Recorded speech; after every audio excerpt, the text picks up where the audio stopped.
이라크가 한국에서 주문한 천궁-2 요격 미사일을 불과 1년 만에 인수받게 되었다는 소식이 전해지자 중동 전역이 술렁였다. LIG 넥스원과 체결된 28억 달러 규모의 계약이 단순한 수출이 아니라 전략적 전환의 신호로 해석되었기 때문이다. 한국의 첨단 방공망이 러시아제 무기를 대체하는 첫 사례가 될 가능성이 높다는 점에서 이번 소식은 단순한 거래 이상의 의미를 지닌다. 이라크 현지 언론은 이미 초도 물량이 출하 준비 중이라고 전하며 이는 양국 간 방산협력의 첫 단계에 불과하다고 강조했다. 이라크 국방부 관계자는 최근 현지 방송을 통해 천궁-2는 단순한 요격 시스템이 아니라 우리 영공방어 전략의 핵심이라고 언급하며 러시아에서 도입했던 판치르와 S300, S400 체계를 단계적으로 교체하겠다고 밝혔다. 이 결정의 배경에는 명확한 현실적 이유가 있다. 우크라이나 전쟁 이후 러시아산 무기 부품 공급이 불안정해졌고 유지보수 또한 사실상 중단된 상태였다. 반면 한국은 신속한 납기와 완벽한 기술 지원으로 새로운 신뢰를 쌓았다. 이라크가 한국산 요격 체계를 선택한 것은 기술의 문제이자 신뢰의 선택이었다. 이스라엘과 이란의 갈등이 격화되며 이라크 영토 상공을 가로지르는 탄도미사일의 위협이 현실화되자 이라크 정부는 더 이상 러시아 무기에 의존할 수 없다는 결론에 도달했다. 이란이 발사한 미사일 일부가 자국 영토에 떨어진 사건 이후 이라크는 본격적인 방공망 재편에 착수했다. 그리고 그 중심에 바로 한국의 천궁-2가 자리 잡았다. 천궁-2는 최대 사거리 40km, 고도 20km 이상에서 요격이 가능하며 기존 러시아제 시스템과 달리 네트워크 기반의 다중표적 대응이 가능하다. 이러한 기술적 우위는 단순한 방공 시스템의 교체가 아니라 중동 지역 군사균형을 바꿀 수 있는 수준으로 평가받고 있다. 외신들은 이라크가 천궁-2와 함께 한국의 다기능 방공 레이더 LM을 추가 도입할 것이라고 보도했다. LM은 고성능 AESA 레이더 기술을 적용해 중고도 및 고고도 영역을 모두 감시할 수 있으며 하나의 통합 방공망 안에서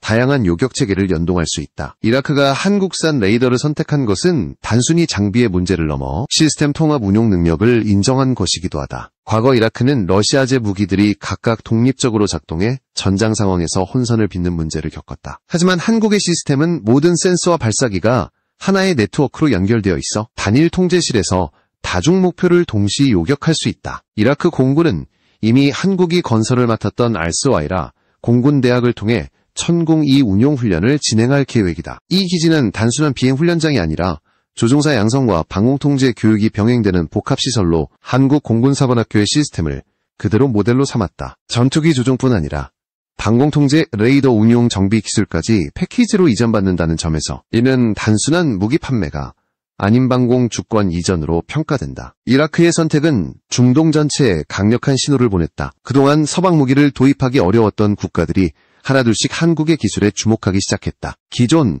미국 러시아 양분 체제에 균열을 낸 첫 번째 사례가 바로 이라크의 천궁-2 계약이었다. 한국은 이라크의 단순한 공급자가 아니라 새로운 안보 파트너로 자리 잡았다. 이제 한국은 더 이상 단순한 무기 판매국이 아니다. 자신이 만든 기술로 새로운 방공 체계를 설계하고 이를 운용할 수 있는 인력까지 양성하는 나라로 변모했다. 중동의 하늘에서 한국산 요격 미사일이 작동하는 그 순간 전 세계가 바라보는 시선은 왜 한국인가? 로 모이기 시작했다. 그 답은 단순했다. 기술력, 신뢰, 그리고 약속을 지키는 의리였다. 이라크가 한국을 선택한 결정적 이유는 단순한 가격, 경쟁력 때문이 아니었다. 중동이라는 복잡한 지정학적 환경 속에서 신뢰와 기술을 동시에 증명한 국가가 드물었기 때문이다. 이라크는 수년간 러시아제 무기에 의존해왔지만 실제 전장에서 그 한계를 뼈저리게 느꼈다. 판치르와 S300, S400 시스템은 이론상으로는 강력했지만 부품 공급과 유지 보수가 거의 불가능했다. 러시아는 제재로 인해 예비 부품조차 제때 공급하지 못했고 기술자들은 철수했다. 방공망은 존재했지만 작동하지 않는 껍데기에 불과했다. 이라크는 하늘이 뚫린 듯한 공포를 매일 체험하고 있었다. 이때 등장한 것이 바로 한국이었다. 한국은 이미 세계 시장에서 FA50, K2, K9, 천궁-2 등으로 기술력과 신뢰성을 입증한 국가였다. 단순히 제품을 파는 나라가 아니라 함께 작동하게 만들어주는 나라라는 점에서 이라크의 눈길을 끌었다. 실제로 이라크는 천궁-2 계약과 동시에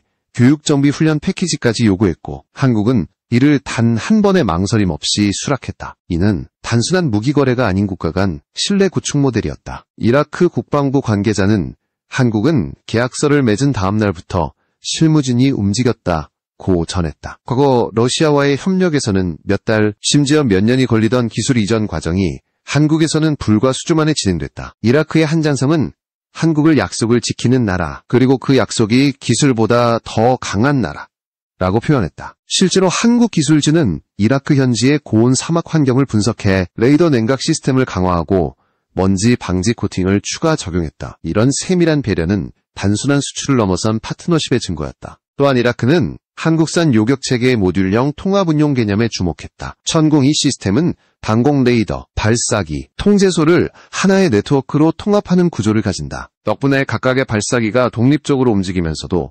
중앙통제소의 명령에 따라 동시 대응이 가능하다. 이는 과거 러시아제 무기처럼 개별 작동에 의존하던 시스템과는 완전히 다른 차원의 효율성을 제공한다. 특히 이라크와 같은 광활한 사막지대에서는 레이더 탐지 범위와 대응 속도가 생명인데, 천궁2의 AESA 기반 LM 레이더는 초당 1000회 이상 빔 스캔이 가능해 고속으로 접근하는 탄도미사일이나 드론을 실시간으로 추적할 수 있다. 이러한 성능 덕분에 이라크는 단순히 방공망을 보강하는 것을 넘어 완전히 새로운 개념의 통합 방공체계를 구축할 수 있게 되었다. 중동의 여러 나라들이 눈을 돌리기 시작한 이유도 바로 여기에 있었다. 사우디, 카타르, 요르단 등은 이미 한국의 기술진이 이라크에서 보여준 성과를 주시하고 있다. 한국은 작동하지 않는 무기가 아닌 현장에서 살아 움직이는 무기를 제공했다. 한국 정부 역시 이라크와의 협력을 통해 전략적 의미를 얻었다. 첫째, 중동 시장에서의 입지 강화다. 과거 한국은 주로 동남아와 동유럽을 중심으로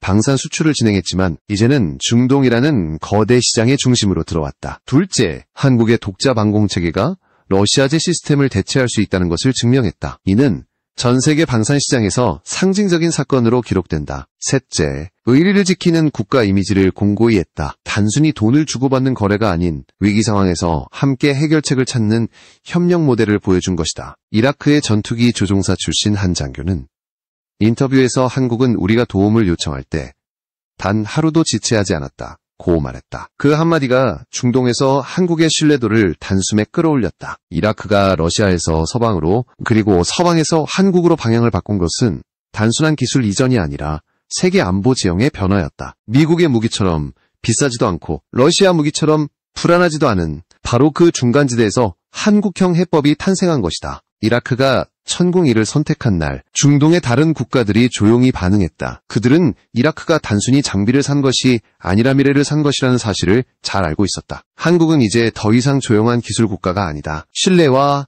기술, 그리고 약속을 지키는 힘으로 세계 안보 판도를 바꾸고 있다. 이라크와 한국의 인연은 천궁2 계약보다 훨씬 오래전으로 거슬러 올라간다. 2013년, 이라크는 인도네시아에 이어 두 번째로 FA-50을 구매한 나라다. 당시 중동에서는 한국 무기에 대한 인식이 거의 전무했다. 그럼에도 이라크가 한국을 선택한 이유는 명확했다. 성능, 신뢰, 그리고 현실적인 운영 비용이었다. 이라크는 오랫동안 체코제 L-39 훈련기를 사용했지만 F-16 조종사 양성에는 턱없이 부족했다. 미국에서 도입한 F-16IQ는 사양이 낮고 중거리 공대공 미사일 통합조차 되지 않아 실전 운용 능력이 떨어졌다. 게다가 유지비가 감당하기 어려울 정도로 높았다. 이라크는 전쟁 후 재정난을 겪고 있었고 값비싼 미국 무기 대신 효율적이고 실전적인 대안을 찾아야 했다. 그 해답이 바로 한국의 T-50 그리고 FA-50이었다. 당시 한국은 중동 시장에 진출한 경험이 거의 없었다. 하지만 이라크가 먼저 손을 내밀었다. 한국은 주저하지 않았다. 기술은 우리가 책임진다. 운영은 함께하자. 이 한마디가 이라크의 마음을 움직였다. 그렇게 체결된 계약은 훈련기 명칭이 T-50IQ였지만 실제 사양은 경공격기 수준으로 상향 조정됐다. 이라크는 만일의 사태에 대비해 훈련기이자 전투기로 활용할 수 있는 다목적 운용을 계획했다. 이는 단순한 비행 교육을 넘어 전투 대비 능력을 동시에 키우려는 전략이었다. FA-50은 F-16과의 연계 훈련에 최적화되어 있다. F-16을 조종할 수 있는 파일럿이라면 FA-50을 다루는 데 하루면 충분하고 그 반대도 가능하다. 덕분에 이라크는 FA-50 도입 후 짧은 기간에 전투기 조종 인력을 양성할 수 있었다. 그러나 문제는 그 다음에 터졌다. 이라크 공군의 유지보수 능력이 생각보다 약했던 것이다. 이미 F-16IQ의 가동률이 20%도 되지 않는 상황에서 FA-50까지 자체 정비하기는 역부족이었다. 부품 공급은 지연되고 기술 지원은 미비했다. 여기에 육아폭락으로 국방 예산까지 삭감되자 이라크의 하늘은 다시 침묵으로 가라앉았다. 상황은 더욱 악화됐다. IS와의 교전 중 FA-50IQ가 배치된 공군 기지가 공격받아 파괴됐다. 훈련기도, 정비 인력도, 장비도 잃은 이라크는 완전히 손발이 묶였다. 그때 그들이 마지막으로 기댈 수 있었던 것은 한국이었다. 이라크 국방부는 긴급히 서울에 구조 지원을 요청했다. 사실상 작전 불능 상태에 빠진 FA-50IQ를 살려야 했다. 그리고 한국은 망설이지 않았다. 전쟁 중인 이라크로 기술진을 파견한다는 것은 위험한 결정이었다. 그러나 한국은 약속을 지켰다. 계약이 끝나도 위험이 닥쳐도 책임을 외면하지 않았다. 한국 기술진은 비밀리에 이라크로 들어갔다. 방치된 FA-50IQ 기체를 분해하고 모래와 먼지에 뒤덮인 엔진을 정밀 점검했다. 부품을 교체하고 소프트웨어를 복구했으며 조종사에게 직접 비행제 훈련까지 실시했다. 이라크는 놀랐다. 다른 나라라면 이미 포기했을 상황에서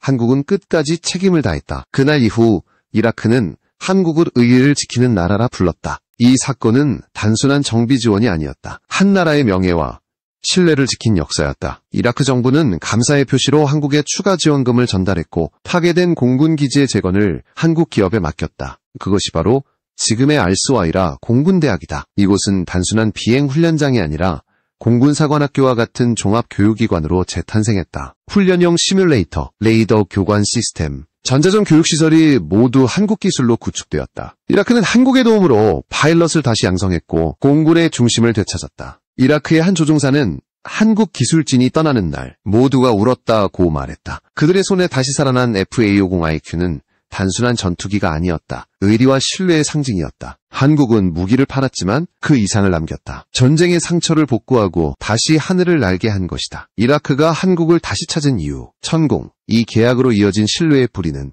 바로 그때 심어진 것이었다. 이라크 남부 사막 한복판에 자리한 알스와이라 공군대학은 한때 잿더미였다. IS의 미사일 공격으로 기지 대부분이 파괴되고 활주로는 폭격 자국으로 뒤덮여 있었다. 하지만 지금 그곳은 완전히 달라졌다. 하얀 빛의 콘크리트 경납고와 지하 통제실, 그리고 첨단 시뮬레이터 훈련장이 새롭게 들어섰다. 이 모든 것은 한국이 손을 잡았기 때문에 가능했다. 이라크 정부는 단순한 복구가 아니라 새로운 심장을 만들어달라고 요청했다. 한국은 그 부탁에 응했고 단 한 줄의 서류보다 의리를 먼저 세웠다. 한국 건설진과 기술자들은 한낮의 온도가 50도를 넘는 사막에서 묵묵히 일했다. IS 잔당의 위협이 남아있었지만 공사는 멈추지 않았다. 한국은 단지 건물을 세우는 것이 아니라 이라크의 자존심을 복원하고 있었다. 설계 과정에서 한국은 북의 미사일 공격에 대비해 축적한 자국의 군사 인프라 경험을 적용했다. 주요 통제소와 탄약구, 레이더 장비는 모두 지하로 배치되었고 경납고는 두꺼운 콘크리트 지붕으로 덮여 있었다. 겉으로는 단순한 모래색 구조물처럼 보이지만 내부는 완전한 군사 요새였다. 이라크군 관계자는 그 어떤 미사일 공격에도 최소 피해로 복구가 가능하도록 설계됐다고 평가했다. 기지의 핵심은 단연 시뮬레이터 교육시설이었다. 한국이 개발한 첨단 가상비행 시스템이 이곳에 처음으로 도입됐다. 이라크 조종사들은 실제 기체에 탑승하지 않고도 전투 상황을 그대로 체험할 수 있었다. 훈련 과정은 한국 공군사관학교와 동일한 커리큘럼을 기반으로 구성되었다. 공중 요격, 회피 기동, 전자전 대응까지 전 과정이 디지털로 재현되었다. 한국은 단순히 장비를 공급하는 것이 아니라 이라크의 미래 파일럿을 키우는 교육 시스템을 수출한 셈이었다. 특히 사막 기후에 맞춰 냉각 시스템과 통풍 설비를 강화한 설계는 현지에서 큰 호평을 받았다. 한여름에도 실내 온도를 22도로 유지할 수 있게 만든 이 기술은 한국이 얼마나 세밀하게 환경을 고려했는지를 보여준다. 지하 통제실은 완전 차폐 구조로 만들어져 전자파 공격이나 통신 교란에도 안정적인 작전이 가능했다. 단순히 군사시설을 재건한 것이 아니라 이라크가 자국의 하늘을 스스로 지킬 수 있는 기반을 마련한 것이다. 이라크의 장성들은 완공식에서 한국은 돈이 아니라 의리로 우리를 도왔다고 말했다. 그 한마디는 이라크 국민의 감정을 움직였다. 중동에서는 의리라는 단어가 단순한 감정이 아니라 신뢰의 약속을 의미한다. 한번 맺어진 관계는 목숨을 걸고 지킨다. 한국이 그 약속을 행동으로 보여주자 이라크는 깊이 감동했다. 그날 이후 이라크 내에서 한국은 단순한 무기 수출국이 아닌 형제의 나라로 불렸다. 이 변화는 중동 전역으로 번졌다. 이라크의 성공적인 협력 소식이 전해지자 카타르, 쿠웨이트, 요르단 등 주변국들이 한국 방산에 관심을 보이기 시작했다. 특히 카타르는 오랫동안 종교적 이유로 터키제 무기만 검토하던 나라였다. 그러나 이라크 사례를 본 후 카타르는 한국의 K2 전차와 K9 자주포를 초고온 사막에서 직접 테스트하기로 결정했다. 화씨 122도, 섭씨로 50도를 넘는 혹독한 기후 속에서도 한국 무기는 완벽하게 작동했다. 궤도와 엔진은 과열되지 않았고 포신의 정확도는